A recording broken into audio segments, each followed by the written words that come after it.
কিন্তু কোনো বান্দা যদি অন্যায় করে, নোংরামি কাজ করে, পাগল সমতুল্য গুনাহ করে, সমুদ্রের ফেনা নেয় গুনাহ করে, এরকম মজলিসে বসে যদি একবার তওবা করে নাই, তওবা নাসোয়া করে নাই, বলে আল্লাহ আর জীবনও কোনোদিন করব না, জীবনও কোনোদিন অন্যায় করব না, তওবা করলাম। ও আল্লাহ, তুমি আমার জীবনের সমস্ত গুনাহগুলোকে ক্ষমা করো। আল্লাহর কাছে চোখের পানি একবার যদি তওবা করে ফেলে দেয়, আল্লাহ বললেন কি বলে তওবা করবা? কোরআন বলেছে আইয়ুহাল্লাযীনা আমানু তুবু ইলাল্লাহি তাওবাতান নাসুহা। ও বান্দা, তুমি একবার যদি তওবা নাসুহা করো, আমি আল্লাহ তোমার তওবা নাসুহাকে কবুল করে নিয়ে আমি আল্লাহ তোমার জীবনের সমস্ত গুনাহকে ক্ষমা করে দিই। মুসলমান, আল্লাহ এত বড় দয়ালু। আল্লাহ বললেন বান্দা চোখের গরম পানি আমার দরবারে ফেলো।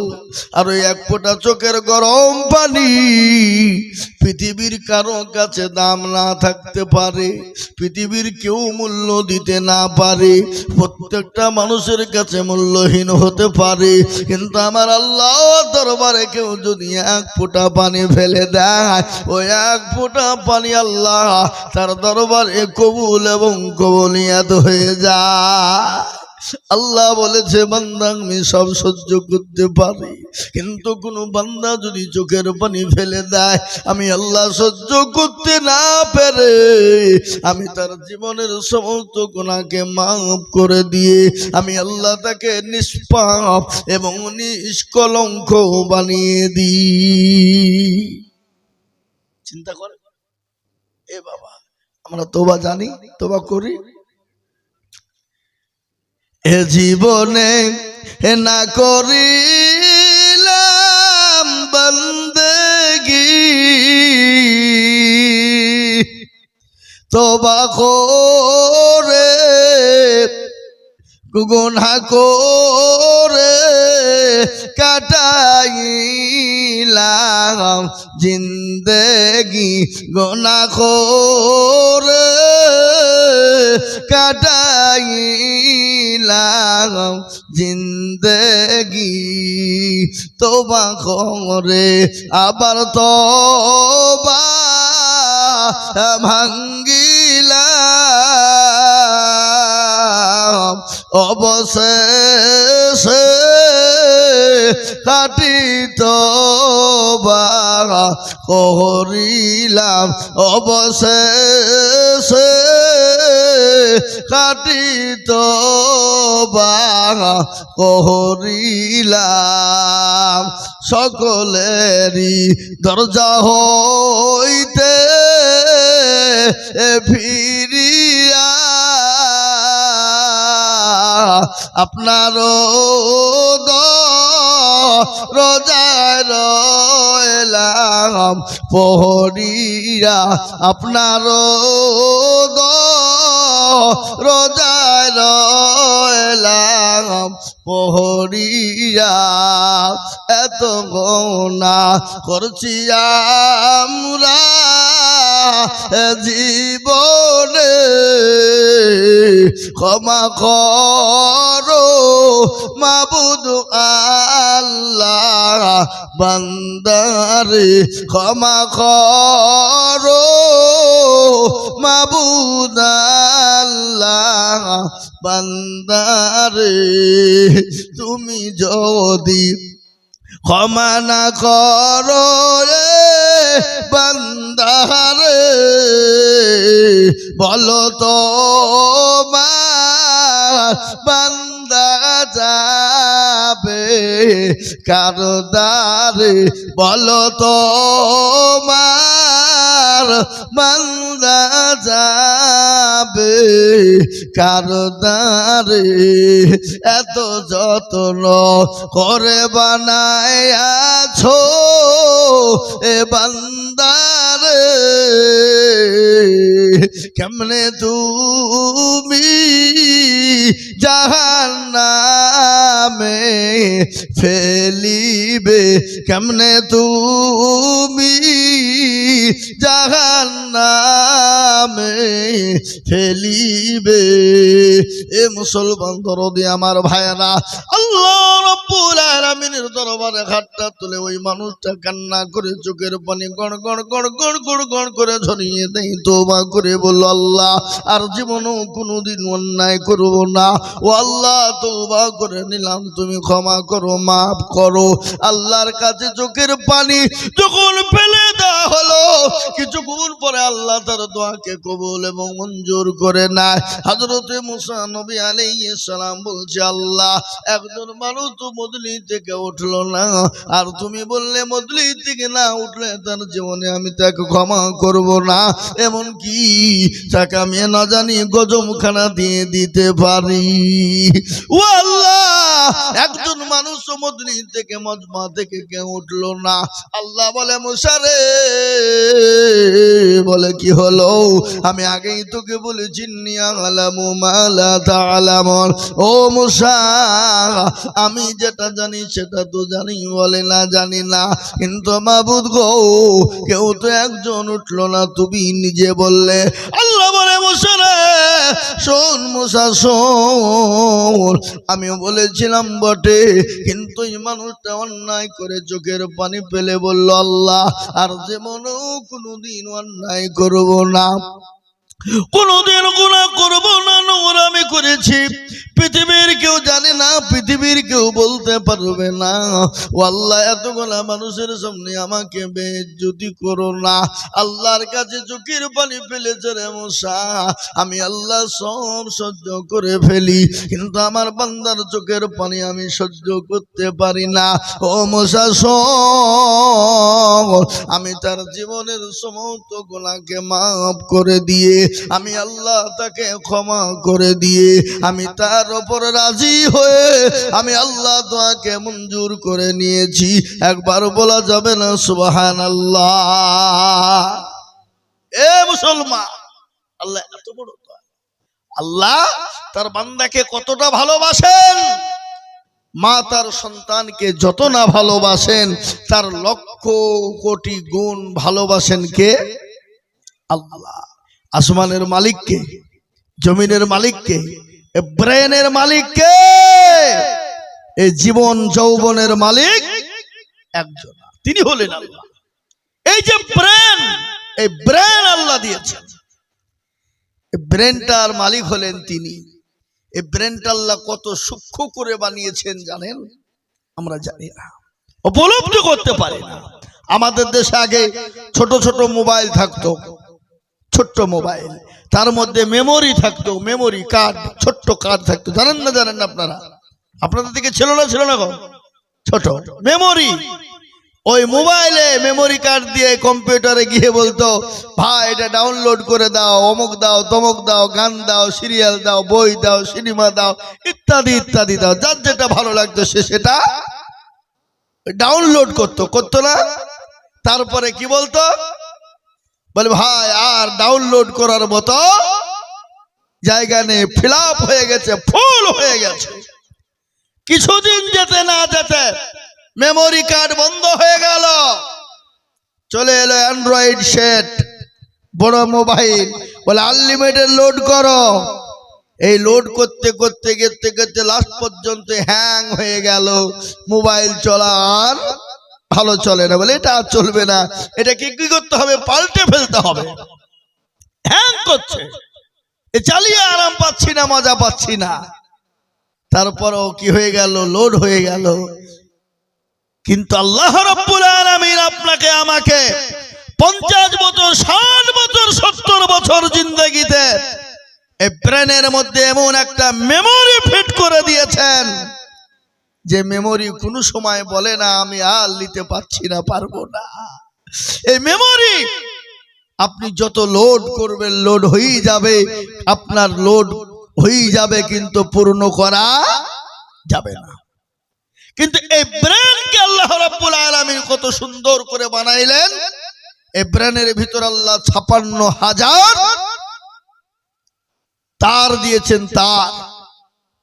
এই যে বাবা আমাদের দেশে কারেন্ট শর্ট হয়ে গেলে কারেন্ট আর যায় না, ফল্ট হয়ে গেলে যায় না। তদরূপ আপনার আমার যখন এই কারেন্টটা যখন আপনার আমার ব্রেনটা যখন তার কেটে যায়, ব্রেনটা যখন একটা তার কেটে যায়, তখন আপনার আমার ব্রেনটা পাগলের মতো হয়ে যায়, পাগল হয়ে যায়, ম্যাড হয়ে যায়। আমি বক্তব্য করছি, স্টেজ থেকে নেমে ফোন করব। জি, ম্যাড হয়ে যায় তার কেটে গেলে একটা তার। সুতরাং এই ব্রেনকে আমরা ঠিক জায়গায় লাগাতে পারি না, সঠিক জায়গায় লাগাতে পারি না। এই ব্রেনটা দিলেন কে? কে বানাইলেন? কোথা থেকে এলো? পৃথিবীর কোন বৈজ্ঞানিক, দার্শনিক, পৃথিবীর কোন বিজ্ঞানিক, পৃথিবীর কেউ আপনার আমার এই ব্রেন তৈরি করেছে না। এই ব্রেন তৈরি করেছেন যিনি, তিনি হলেন কে? জোরে বলুন, কে তিনি? তিনি হলেন আল্লাহ। সে আল্লাহকে আজকে আমরা চিনি না, সে আল্লাহকে আমরা বুঝি না, সে আল্লাহকে আমরা মানি না। আল্লাহকে আমরা আজকে যদি চিনতাম, বুঝতাম, মানতাম, তাহলে আজকে এই জাতির, এই মুসলমানের কোনোদিন ক্ষতি হতো না। আমি একটা কথা আপনাদেরকে আজকে বলে যাই। এই কিছুদিন আগে আমি জালসায় যাচ্ছিলাম পশ্চিম মেদিনীপুর। যেতেই একটা জায়গা, কোলাঘাট বলে একটা জায়গা আছে, সেই জায়গায় আমি চায়ের স্টলে বসা। একজন যুবক, তরুণ, নওজোয়ান আমার এসে বললেন, হুজুর একটা আপনাকে আমার প্রশ্ন ছিল, যদি উত্তরটা দিতেন খুব ভালো হতো। বললাম, বাবু প্রশ্নটা কি করবা? জলদি জলদি করো, সংক্ষিপ্ত আমি তোমাকে বুঝাবো। বলে, হুজুর আজকে 4 দিন আমি ঘুমাতে পারিনি। কয়দিন বলুন? 4 দিন। বলে, কেন? বলে, তোমার প্রেশার লো হয়ে গেছে বুঝি, নাহলে প্রেশার হাই, নয়তো সুগার লো, নাহলে হাই। বলে, হুজুর সব কিচ্ছু নাই, আমার ব্রেনে কাজ করছে না। আমি তাকে বললাম যে, বাবু তাহলে কলকাতা পিজিতে চলে যাও, তুমি ব্রেনের ডাক্তার দেখাও। বলে, হুজুর তাতেও কোনো কাজ হবে না, তাহলে ভালো চিকিৎসা করো, বেঙ্গালুর যাও। বলে, হুজুর ও সবের প্রয়োজন নেই, আমার ব্রেনে এমনি কাজ করছে না। কি কাজ? বলে, হুজুর আজকে 4 দিন হয়ে গেল বিছানায় সুন্দর করে ঘুমাইতে পারি না। যখনই বিছানায় ঘুমাতে যাই, তখনই আমার ব্রেনের ভিতরে পাক মানে আল্লাহ, আল্লাহ পৃথিবীর জমিনে শ্রেষ্ঠ জাতি হলো মুসলমান, পৃথিবীর জমিনে ধর্ম শ্রেষ্ঠ ধর্ম হলো ইসলাম।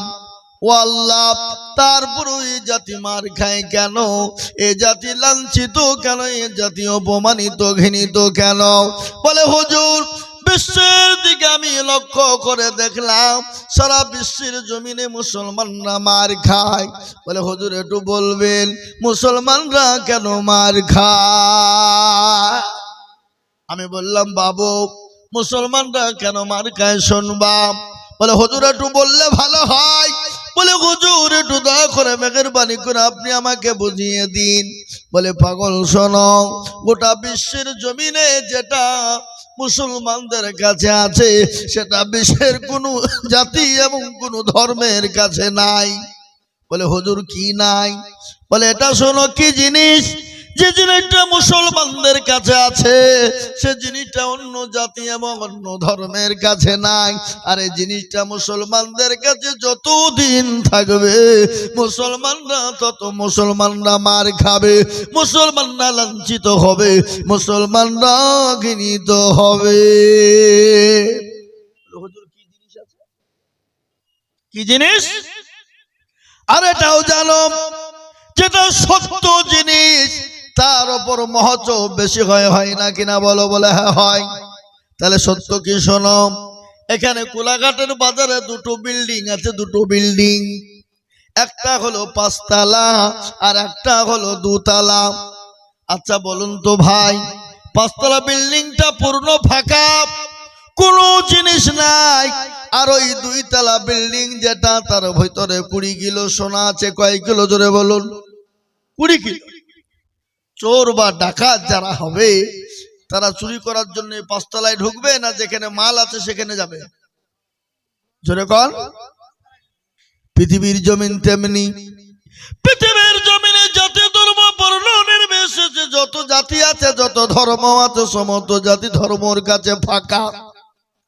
কিছু নাই, সবটা পূর্ণ ফাঁকা। কিন্তু মুসলমানদের কাছে মাল আছে, এই মালটার জন্য মুসলমানদের ওপর এত অত্যাচার। কিন্তু এটা জেনে নাও, এই জিনিসটা মুসলমানদের কাছে যতদিন আছে থাকবে। পৃথিবীর কোনো বেঈমান মুসলমানদেরকে শেষ করতে পারবে না। মুসলমান ছিল, আছে, আগামী তো থাকবে ইনশাল্লাহ। মুসলমানদেরকে শেষ করা যাবে না। বলে হুজুর গো, সে জিনিসটার নাম কি? সে জিনিসটা কি জিনিস? বলে বাবু, সে জিনিসটার নাম কি জানো? গোটা পৃথিবীকে যদি একদিকে করা হয়, ওই জিনিসটার মূল্য দেওয়া যাবে না, ও জিনিসটার দাম দেওয়া যাবে না। বলে হুজুর, ও জিনিসটার নাম কি? বলো জিনিসটার নাম হলো আল কোরআন। ও জিনিসটার নাম হলো কোরআনুল কারীম। সে জিনিসটার নাম হলো কোরআনুল হাকিম। সে জিনিসটার নাম হলো কোরআনুল জিকির। যে জিনিসটার নাম হলো কোরআনুল শিফা। আল্লাহু আকবার। বলে হুজুর, আমি বুঝতে পেরে গেছি, বুঝা সারা আমাকে আর বুঝাতে হবে না, আমার জ্ঞান খুলে গেল। আচ্ছা বলুন তো, এ কোরআনের মালিক দুনিয়ার গলিমুদ্দিন সলিমুদ্দিন নাকি? কথা কন না কেন? কোরআনের মালিক কে? কোরআনের মালিক হলেন একজন, তিনি হলেন আল্লাহ। তিনি হলেন আল্লাহ, তিনি হলেন এই কোরআনের মালিক। তিনি হলেন এই কোরআন তৈরি করনেওয়ালা মালিক। আর দুনিয়ার জমিনে যত কিতাব রয়েছে বাবা, কোরআন তুরান ইত্যাদি, বাইবেল গীতা, যত কিতাব রয়েছে, হাদিস বাদিস যত আছে, সমস্ত দুনিয়ার গলিমুদ্দিন সলিমুদ্দিনের লেখা। কিন্তু আল্লাহর পবিত্র কোরআন, তিনি হলেন এই কিতাবের মালিক। এই কোরআনের জন্য আজকে গোটা ওয়ার্ল্ডের জমিনে, গোটা বিশ্বের মাটিতে আজকে মুসলমানরা মার খায়। কিন্তু বাবা, ইসলামকে মেটানো যায়নি, কিয়ামত পর্যন্ত যাবে না। এই কোরআনের জন্য বিশ্ব নবী জনাবে মুহাম্মদুর রাসূলুল্লাহ সাল্লাল্লাহু আলাইহি ওয়াসাল্লামের উপর অত্যাচার হয়েছে, জুলুম হয়েছে। একদিন নয়, দুদিন নয়, তিন দিন নয় বাবা, রাসূলুল্লাহর উপরে মক্কার জমিনে 13টি বছর নির্যাতন হয়েছে। এত নির্যাতন, রাসূলুল্লাহর উপর স্টিম রুলার চলেছে। আল্লাহর নবীকে দুনিয়া থেকে মিটিয়ে দিতে চেয়েছে। আল্লাহ বলেন, নবী গো, আপনি কোনো টেনশন করবেন না, যারা আপনাকে মিটিয়ে দিতে চায় আমি আল্লাহ তাদেরকে মিটিয়ে দেব। বলুন, আল্লাহ তাদেরকে মিটিয়ে দিয়েছে না দেয়নি? আবু জেহেল, আবু লাহাব, উতবা, সাইবা, মুগিরা, তারা বলেছিল, মুহাম্মদ ইবনে আব্দুল্লাহ, তোমার বংশ নির্বংশ করে দিব, তোমার কোনো অস্তিত্ব থাকবে না। কিন্তু বলুন, যারা বলেছিল মিটিয়ে দিব, আল্লাহ বলেন, রাসূল আপনি টেনশন করবেন না, ঘাবড়াবেন না, আমি আপনার বাছি। যারা আপনাকে মিটিয়ে দিতে চায় আমি আল্লাহ তাদেরকে মিটিয়ে দেব। তাদেরকে আল্লাহ মিটিয়ে দিয়েছে। আবু জেহেল, আবু লাহাবের নাম কেউ নেয়? কথা বলেন। পৃথিবীতে বিভিন্ন জাতি ধর্ম রয়েছে, কোন জাতি কোন ধর্মের ছেলের নাম আবু জেহেল রাখে না। কেন? তারাও পর্যন্ত জানে যে 1 নম্বর হারামি মার্কা লোক ছিল আবু জেহেল।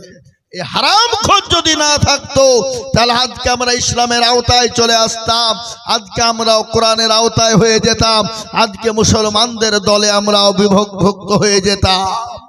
এ মুসলমান, আজ আমি আপনাদেরকে বলতে চাই, ভারতবর্ষের জমিনে নয়, তথা ওয়ার্ল্ডের মাটিতে, গোটা পৃথিবীর জমিনে আজকে যারা মুসলমানকে, ইসলামকে মিটিয়ে দিতে চাইছে, শেষ করে দিতে চাইছে, একদিন তারাই মিটে যাবে, শেষ হয়ে যাবে ইনশাআল্লাহ। তারপরও মুসলমান ইসলামকে শেষ করা যাবে না।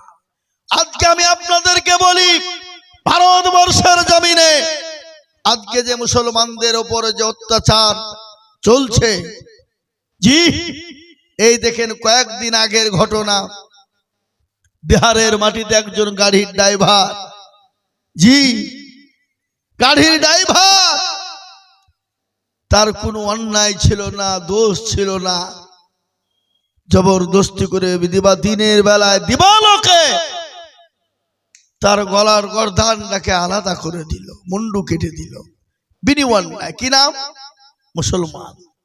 এই কারণে এই মুসলমান, আমি আপনাদেরকে আজকে এখনো বলছি, আসুন আল্লাহর পথে আসি, আল্লাহর দ্বীনের পথে এগিয়ে আসি। ভারতবর্ষের মুসলমানরা, এই দেশে মুসলমানরা 750 বছর রাজত্ব করেছিল, কিন্তু কোনোদিন কোনো জাতির গায়ে হাত দেয়নি, কোন জাতিকে আক্রমণ করেনি, কোন জাতির মসজিদ, মাদ্রাসা, গির্জা, গুরুদুয়ার কেউ ভেঙে দেয়নি, উঠিয়ে দেয়নি। মুসলমানরা যদি চাইতো ভারতবর্ষের জমিনে কোনো জাতি থাকবে না, ধর্ম থাকবে না, অনলি ফর মুসলিম থাকবে, ইসলাম ধর্ম থাকবে, তাহলে কোনো জাতি কোনো ধর্ম এই ভারতের মাটিতে থাকতো না। কিন্তু আল্লাহ বলেছেন লাকুম দীনুকুম ওয়ালিয়া দীন, তোমার ধর্ম তোমার কাছে, আমার ধর্ম আমার কাছে। লা ইকরাহা ফিদ্দীন, ধর্মের ব্যাপারে বাড়াবাড়ি করো না। যে জাতি কোনো জাতিকে আক্রমণ করে না, যে জাতি মসজিদ, মাদ্রাসা, মারকাজ, খানকার উপর আক্রমণ করেনি, আজকে সেই জাতির উপরে এত অত্যাচার। ইংরেজ 200 বছর রাজত্ব করেছিল, ভারতবর্ষে মুসলমানদের উপর এত অত্যাচার করেনি। কিন্তু আজ একের পর এক মুসলমানদের উপর অত্যাচার নির্যাতন করে, একবার সিএ, কখনো এনআরসি, কখনো এমপিআর, আবার এসআইআর করে। এ বাবা, এসআইআর হলো, বলে দেওয়া হলো বাপ, যাদের বাপের, যাদের 2002 সালের লিস্টে নাম আছে, তাদের একজনারও কারো নাম বাদ দেওয়া যাবে না। বলেছে না, বলেনি? কেন্দ্রীয় সরকার কে বলে? আপনার ওই ভোট কমিশনার, কি নাম? জ্ঞানেশ কুমার। ও বলতে পারছে না যে মুসলমান তোমাদের কোনো ভোট নাই, তোমরা ডিভোটার, তোমাদেরকে ভোট থেকে বাদ দিয়ে দিলাম, এটা বলতে পারছে না। বলে দেওয়া হলো 2002 সালের ভোটের লিস্টে নাম থাকলে তার যতগুলা ছেলে আছে কোনো বাদ হবে না।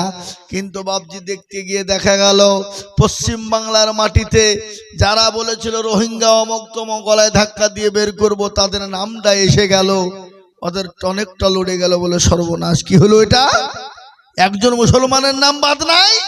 এত সবই ডকুমেন্ট ঠিক আছে, আর আমাদের ডকুমেন্ট ঠিক আছে না নাই? জোরে বলুন, আছে না নাই?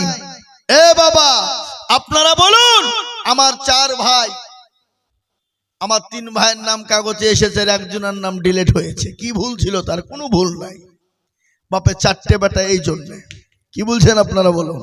হ্যাঁ, 6টা বেটা তার লেগে ডিলিট। লেন, আপনি কি করবেন, কোন দিকে যাবেন?